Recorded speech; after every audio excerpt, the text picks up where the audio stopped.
It's Wednesday, September 21st, 2022. I'm Jackson Bird. Today, scientists have conducted an ant census, or at least that's what I'm calling it, and the total number they came up with is out of this world.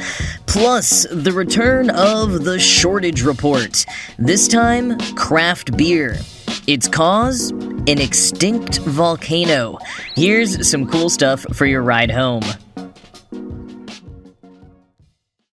How do you measure the number of ants in the world?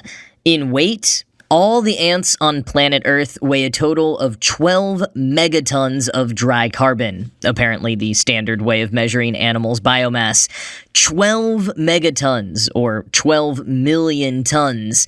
That's more than all wild birds and wild mammals on Earth put together. Or in pure numbers, 20 quadrillion.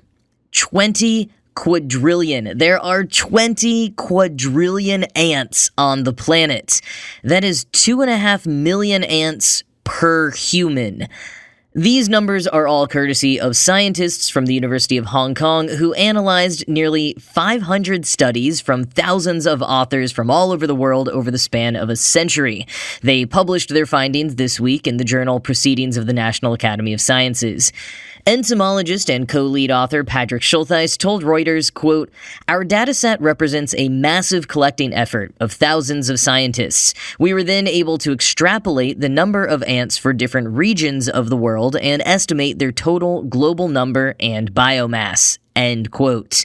And as the Washington Post explains, the main two ways to take an ant census is by examining leaf litter on the ground or by setting pitfall traps, like a plastic cup, and waiting for the ants to slip in. Surveys using these and other methods have been conducted all around the world for decades, though some areas lack data. Africa in particular is a place where experts know there are high densities of ants, but few surveys have been conducted.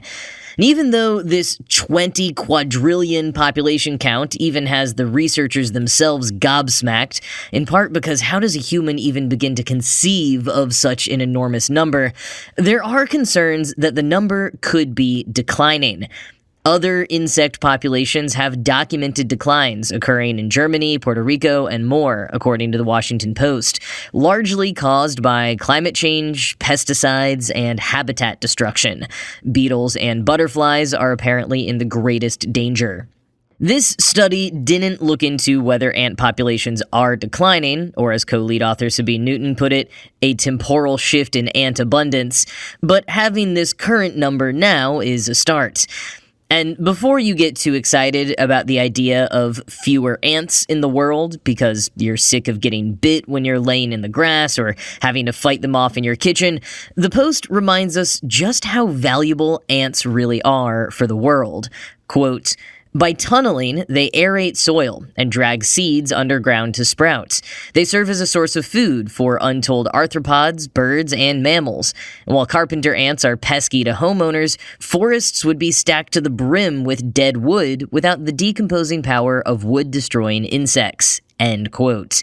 And as Schultheis put it to Reuters, quote, "Some ants can certainly be very annoying, but that's a very human-centered perspective. Most ants are actually highly beneficial, even to us humans. Think about the amount of organic matter that 20 quadrillion ants transport, remove, recycle, and eat. In fact, ants are so essential for the smooth working of biological processes that they can be seen as ecosystem engineers. The late ant scientist E.O. Wilson once called them the little things that run the world." End quote. E.O. Wilson was basically the GOAT of myrmecologists, aka ant scientists.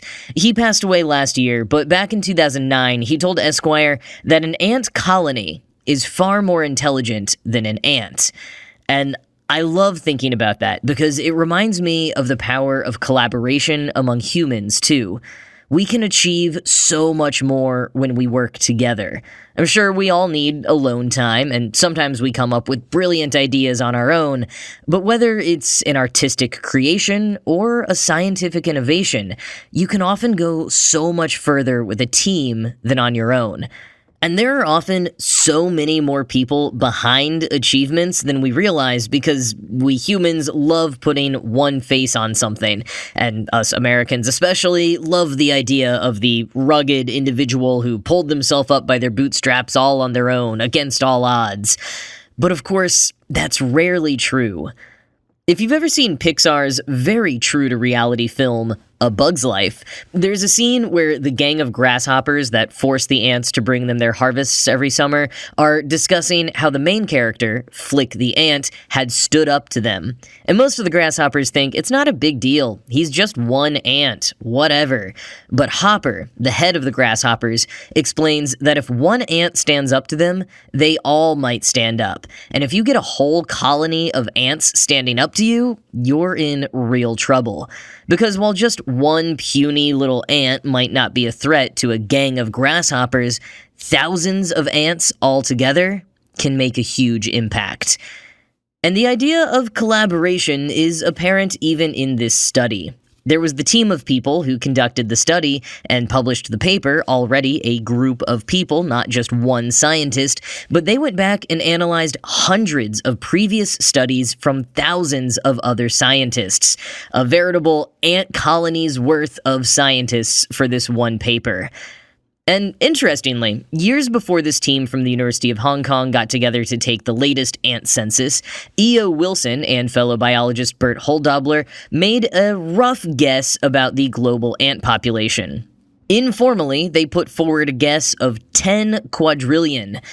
Half of what it really is today, but as the Post points out, still within the same order of magnitude.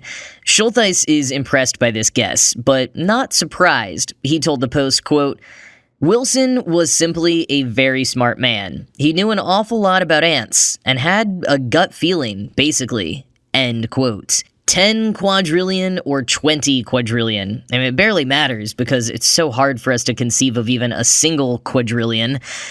So next time you get annoyed by ants, just remember, there are 2.5 million of them for every one of us. Should they ever choose to rise up, we are laughably outnumbered.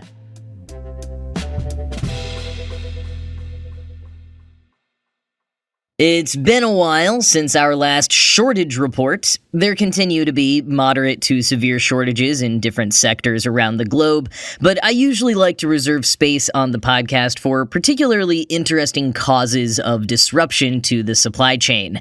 And, well, nothing catches my eye like a headline about an extinct volcano leading to a shortage of craft beer. So let's break it down. First, the state of beer. Beer sales in the US overall have seen a 25% increase since the beginning of the pandemic, according to Axios and Top Data. But craft beer got hit harder in the first year or so of the pandemic. That year, overall beer production fell 3%, while craft beer production specifically fell 10%. Now, a lot of craft beer is consumed in person, at breweries and local bars, and while many craft breweries worked to start or ramp up their packaging and distribution once they had to shut down bars, they lacked the resources to do so as competitively as major brewing companies. As we enter the last quarter of 2022, things have mostly leveled out for craft breweries. Inflation and supply chain issues are troubling them, especially in higher costs for raw materials like aluminum and barley, but not substantially more than other industries. But some smaller breweries, particularly on the eastern half of the continental US, are facing an all-new supply chain threat: a shortage of carbon dioxide. Like other shortages, this has been building throughout the pandemic. Shutdowns and reduced deliveries, the usual pandemic suspects, have led to less CO2 supply. CO2 is largely recovered from factories that produce ammonia, like alongside fertilizer, and at corn-to-ethanol plants. As Kendall Jones explains on the Washington Beer blog, we've had less ammonia and less ethanol production over the past couple of years, and therefore less CO2 to go around. Jones elaborates, quote, "The world's ammonia supply is fragile right now. Primarily, ammonia is used for fertilizer, but this story isn't about fertilizer. In Europe, a significant portion of the ammonia supply comes from Russia and companies controlled by oligarchs. Sanctions and the other impacts of the war in Ukraine have caused prices to soar as supply falls short of demand. Ammonia production is also tied to the availability of natural gas, which is also a problem in Europe these days." Here in North America, it's been reported that 2 major ammonia production facilities are currently closed for maintenance and upgrades, which industry insiders cite as one of the broken links in the North American CO2 supply chain. End quote. Also, and I don't know how much this is really contributing by numbers, but Jones brings up the point that the mRNA COVID vaccines are hogging up a lot of the CO2 in the dry ice used for their cold chain storage and transportation. And on top of all of that, there is typically a shortage of CO2 for beverage makers during the summer months, because one of the largest sources of CO2, the ammonia plants that produce carbon dioxide alongside fertilizer, shut down over the summer when fertilizer isn't in demand. Now, this is something beverage makers and other merchants who purchase CO2 are aware of and usually plan for. But this summer, they got hit with an additional challenge: natural contaminants found in the CO2 supply of an extinct volcano in Mississippi. Quoting New Scientist, "While the U.S. has multiple sources of natural carbon dioxide, the CO2 reservoir beneath an uplifted area known as the Jackson Dome is the only large underground deposit east of the Mississippi River. Both the CO2 and Jackson Dome were created by a now extinct volcano, buried 880 meters below Mississippi's capital of Jackson, which once emitted huge amounts of carbon dioxide before falling silent prior to the end of the Cretaceous period about 66 million years ago. Since oil and gas companies discovered the deposit in the 1970s, Jackson Dome has become a significant source of CO2 for both U.S. Gulf Coast oil production and a $1.5 billion merchant market that includes food and beverage processing. This deposit represents almost 15% of U.S. merchant CO2 capacity, says Maura Garvey at Intelligas Consulting in Massachusetts. So it's a very important source for the market, especially the food and beverage industry, which represents 70% of demand." End quote. The Jackson Dome deposit is also an unusually pure natural source of CO2 because it ended up in an underwater reservoir made of quartz sandstone. So when it arrived from the volcanic eruption, there was nothing else in there except for salt water. Recently, however, some merchants found elevated levels of benzene and sulfur in their CO2 supply. And while naturally occurring, benzene can be toxic at higher levels, and sulfur can leave a poor odor. And for this reason, it can be tough to process the CO2 to meet food and beverage standards when it contains higher levels of benzene and sulfur. The issue has apparently been resolved, but as we have learned when it comes to the supply chain, the effects are still rippling out. As brewing companies struggle to get their usual supply of carbon dioxide, they've had to scale back operations, and some have even suspended operations. But other craft breweries are doing just fine because they capture and reuse the CO2 that is a natural byproduct of their fermentation processes, eliminating the need to purchase CO2 from a supplier, or at least not as much of it. It's a growing movement that only in recent years started being practical for smaller craft breweries, but especially in light of the CO2 and other pandemic-ish related shortages, more and more craft breweries have been hopping on the bandwagon. Now, it won't solve the problem right now because it can take about 6 months at least to implement, but these shortages have craft breweries thinking about how they can prevent being affected by such shortages in the future. So if you are a craft beer fan like me, should you be concerned that it'll be hard to find some of your favorites on the shelf or at your local bar in the coming months? Possibly, but most likely not. Some breweries say they're totally fine, and others have had to shut down facilities. So if you do have a favorite, it's worth checking their social media for updates and considering how you can support them if they're being adversely affected. In the long run, though, hopefully we will see more and more carbon capture systems in breweries, as well as other more sustainable practices. As beer blogger Jones put it, quote, "Hopefully CO2 production returns to normal levels in the near future. However, a world with less gasoline and less ammonia does sound rather lovely, so long as there's beer." End quote.